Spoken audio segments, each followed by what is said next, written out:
Hi, I'm Nick Gillespie for Reason TV. Do you ever wonder what happens when a celebrity plays a celebrity? Well, you get the new epic film where A-lister Benicio del Toro plays A-lister Ernesto Guevara.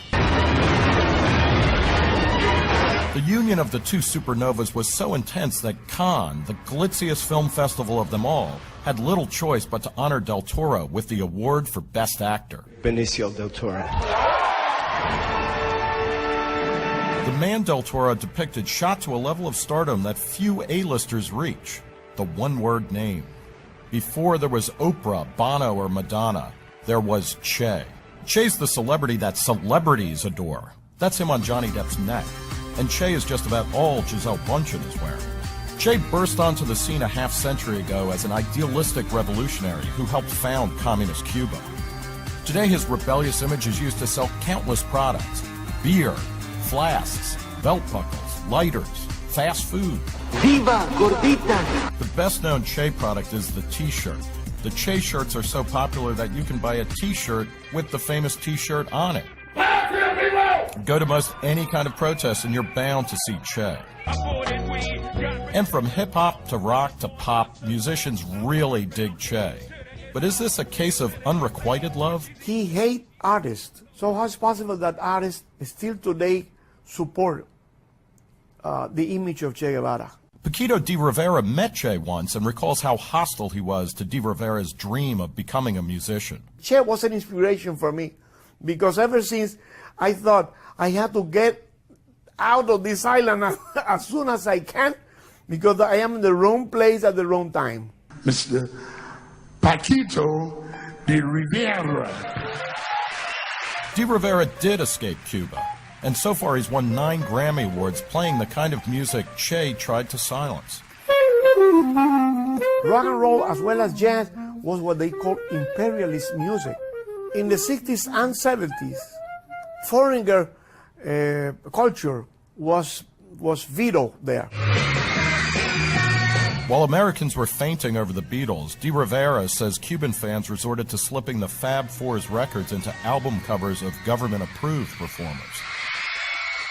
Because they don't want to be seen in the street with the cover of the Beatles or of Santana or any rock and roller. So maybe you can see why de Rivera gets annoyed at stuff like this. At the 2005 Academy Awards, Carlos Santana and Antonio Banderas performed a song from The Motorcycle Diaries, the film that won rave reviews for its tender depiction of a young Che Guevara. De Rivera calls Santana's performance an insult to those young people that have to hide your LPs because your music was forbidden in Cuba. The symbol of rebellion actually enforced conformity. So if protesters tried this in Cuba, Che wouldn't be marching with them. His men would be imprisoning them and perhaps murdering them. And he ordered the execution of many people with no trial. Che also served as Castro's chief executioner, presiding over the infamous La Cabaña prison. He said, the detainee, you first kill him and then you judge him. That is very scary, you know. That's why he was called El Carnicero de la Cabaña, the butcher of La Cabaña Fortress. So maybe it's not such a great idea to wiggle your toddler into a onesie with the butcher of La Cabaña's mug on it. Che is so iconic, but few recognize these faces, just some of the many victims of Che and his firing squad. But when Del Toro dedicated his award to Che himself, the audience cheered. Prix Che Guevara à l'homme qui a inspiré le film Che Guevara. Years ago, de Rivera sent a letter to Benicio del Toro in which he explained who the real Che was. He also wrote an open letter to Santana after his Oscar performance, in which the musician wore a Che shirt underneath a cross. That is like entering a synagogue with a swastika on your chest. That doesn't make any sense. Just the sight of a swastika fills us with dread, and for good reason. Adolf Hitler was one of the world's most notorious mass murderers. That's why the British tabloids unloaded on Prince Harry when he wore a Nazi uniform to a costume party. But when the prince hits the town with a Che shirt, it's just an opportunity to make a cute pun. Havana laugh. Get it? Komm, Deutschland! We're rightly horrified by fascist murders. Why aren't we also horrified by communist killers? Certainly Che's body count isn't anywhere near Hitler's. But what about someone Che idolized? Someone who he might have liked to wear on his chest? Che, Castro, all the communist regimes idolize only one thing that Mao personified: violence. Communist dictator Mao Zedong ruled China when Kai Chen was growing up there. Chen played professional basketball in China, but his was far from the celebrity life of an NBA star. You have no right to talk, and you have no right to think. As he did for all Chinese, Mao monitored Chen's every move, word, and thought. They effectively eliminated your ability to question anything. Questioning Mao's authority was especially dangerous. If you start questioning, you endanger not just yourself, but your own family. Chen's relatives were kidnapped and forced into labor camps. People were hauled off and killed all around him. And Mao's iron-fisted economic policies created a massive famine that killed 20 million peasants. People start eating each other, eating kids. Parents can't even stand eating their own kids. They exchange their kids with their neighbors.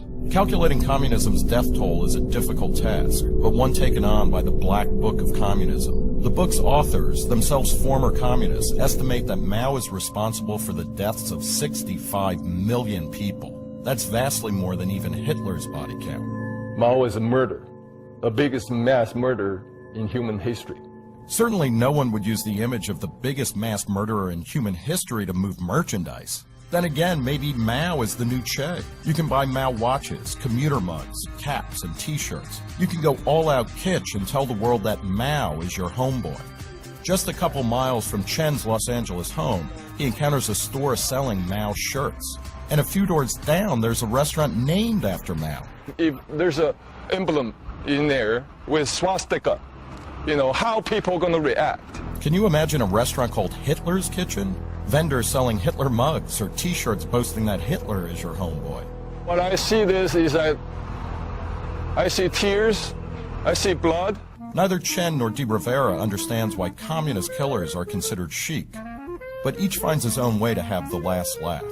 I sort of crossed Mao's face because Chen earned this certificate when his basketball team won the Chinese national championship in 1975. He crossed out Mao's face, but only after he came to America. What would this tiny protest have gotten him in Mao's China? Oh, I wouldn't be standing here.